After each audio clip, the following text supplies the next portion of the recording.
Je leur donne 3 jours pour libérer le palais présidentiel. Sinon, j'espère qu'ils sont prêts à assumer les conséquences, mes chers compatriotes. Depuis plusieurs heures, un audio enflammé fait trembler le Cameroun. Un enregistrement attribué à Issa Chiroma Bakary circule partout. Un message où l'on entend une voix qui lui ressemble prononcer des mots lourds, explosifs, presque irréels. Dans cet audio, la voix accuse le régime en place d'avoir franchi une ligne rouge et lance un ultimatum de 3 jours au président Paul Biya et à ses collaborateurs pour libérer le palais présidentiel. Un langage direct, un ton déterminé, une phrase qui choque.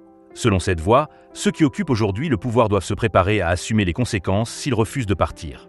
Immédiatement, le pays s'enflamme, les réseaux bouillonnent, les analyses se multiplient. Chacun se demande, est-ce réellement Issa Chiroma ? Prépare-t-il un coup d'État ? Sommes-nous en train d'assister au début d'un séisme politique sans précédent ? Dans plusieurs quartiers de Yaoundé et Douala, la population se parle à voix basse. Certains disent qu'il s'agit d'une manipulation destinée à le discréditer. D'autres affirment qu'au contraire, l'homme aurait franchi une nouvelle étape dans son opposition frontale depuis les derniers événements politiques. Il faut rappeler qu'après la sortie très remarquée qu'il a faite récemment pour exiger la libération des manifestants et pour accuser ouvertement le pouvoir d'abus, Issa Chiroma avait plongé dans un silence inquiétant. Plus aucune apparition publique, plus aucun message officiel. Et maintenant, cet audio réapparaît comme un coup de tonnerre. Pour beaucoup, le timing n'est pas innocent. Certains y voient une stratégie calculée, un avertissement dissimulé, ou même le signe qu'une tension extrême couve au sommet de l'État. Si cet enregistrement est authentique, cela signifierait que Chiroma serait passé d'un discours contestataire à une menace directe, quelque chose que la politique camerounaise n'a presque jamais connu. Un ultimatum adressé au chef de l'État, c'est un acte d'une gravité immense. Et si ce n'est pas lui, alors qui ose imiter sa voix avec un message aussi dangereux ? Pourquoi maintenant ? Qui a intérêt à faire croire que l'opposant prépare un soulèvement ? Le flou entretient l'angoisse. L'opinion publique est suspendue à la moindre déclaration officielle.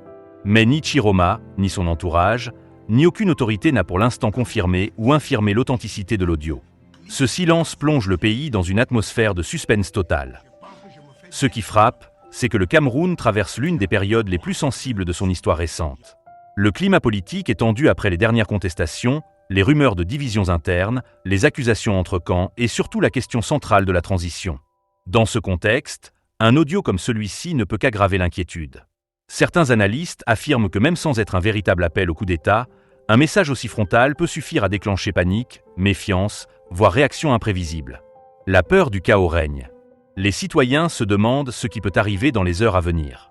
Les autorités seraient en état d'alerte, les services de renseignement mobilisés, chacun anticipant le moindre signe d'escalade. Les partisans d'Issa Chiroma, eux, se divisent. Une partie pense que leur leader aurait enfin décidé d'affronter directement un système qu'il accuse depuis des années d'injustice et d'autoritarisme. Une autre partie, plus prudente, estime qu'il serait fou de croire qu'un homme isolé pourrait lancer un mouvement capable d'ébranler un pouvoir installé depuis plus de 4 décennies. Pourtant, l'opposition camerounaise semble plus agitée que jamais. De nouveaux groupes apparaissent, les jeunes contestent davantage et les frustrations sociales grandissent. Dans cette atmosphère explosive, un seul message suffit à déclencher une vague de spéculation. L'audio le prouve. Il ravive des tensions, libère des peurs, réveille des ambitions.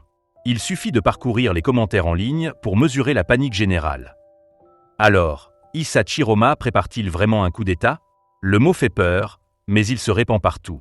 Certains disent que tout ceci n'est que du bluff politique. D'autres pensent qu'il pourrait exister des soutiens cachés prêts à défier l'ordre établi. L'audio parle de 3 jours. 3 jours pour que le palais présidentiel soit libéré. 3 jours pour que les détenteurs actuels du pouvoir quittent les lieux. 3 jours pour éviter, selon la voix, des conséquences graves. Une telle précision intrigue. Pourquoi 3 jours ? D'où sort ce délai ? Pourquoi formuler un ultimatum aussi ouvertement ? La population se perd en suppositions. Les vidéos circulent, les débats s'enflamment. Chacun veut comprendre ce qui se prépare réellement derrière les coulisses. Ce qui est certain, c'est que cette affaire ne fait que commencer. Tant que Chiroma lui-même ne s'exprime pas officiellement, le mystère restera entier. Et ce silence, qu'il soit volontaire ou forcé, inquiète autant qu'il fascine. Les Camerounais vivent désormais dans l'attente. Attente d'un démenti, d'une confirmation, ou peut-être d'un événement encore plus surprenant.